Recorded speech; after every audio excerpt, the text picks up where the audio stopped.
La plus grosse erreur que les humains commettent depuis toujours, que ce soit aujourd'hui ou il y a 2000, 3000, 4000, 5000 ans, peu importe, c'est de définir qui est leur créateur, selon leurs propres pensées, leurs propres idées. Mais Allah a toujours envoyé des prophètes pour rappeler la vérité. Ce n'est pas à l'humain de définir qui est Allah. C'est Allah qui se décrit lui-même à nous.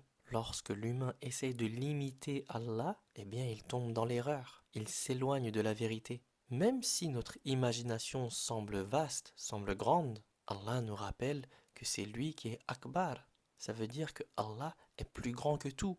Il est plus grand que notre pensée. Il est plus grand que notre propre imagination. Nous connaissons Allah grâce à ce qu'il nous a révélé. Et les musulmans apprennent à connaître qui est Allah à travers le Coran et la Sunna, à travers ce qui a été préservé depuis plus de 1400 ans, jamais modifié par les êtres humains. Ce ne sont pas les musulmans qui ont décidé que Allah s'appelle Allah. C'est Allah qui nous a révélé ses noms et ses attributs. Enfin voilà, l'humain a toujours essayé de limiter Allah en l'imaginant, en le représentant selon sa propre logique humaine, son imagination, ses émotions ou sa philosophie. Certains humains renient même son existence, disent qu'Allah n'existe pas, car cette idée plaît à l'orgueil de l'humain. C'est une idée qui donne à l'humain cette illusion qu'il est au-dessus de tout. Donc soit l'humain essaie de limiter Allah en disant qu'il n'existe pas, ou soit il essaie de limiter Allah en essayant de l'imaginer. Mais à chaque fois que l'humain essaye de décrire Allah avec sa propre pensée et que c'est contraire à ce qu'Allah nous a révélé par rapport à lui-même,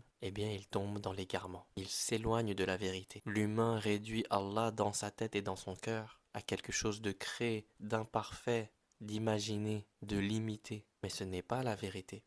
Ce n'est pas la réalité. Allah est le créateur, parfait, incomparable, sans limite, sans début ni fin. Allah a toujours existé, avant même qu'il n'y ait eu le Big Bang. Et oui, c'est ça la grandeur d'Allah.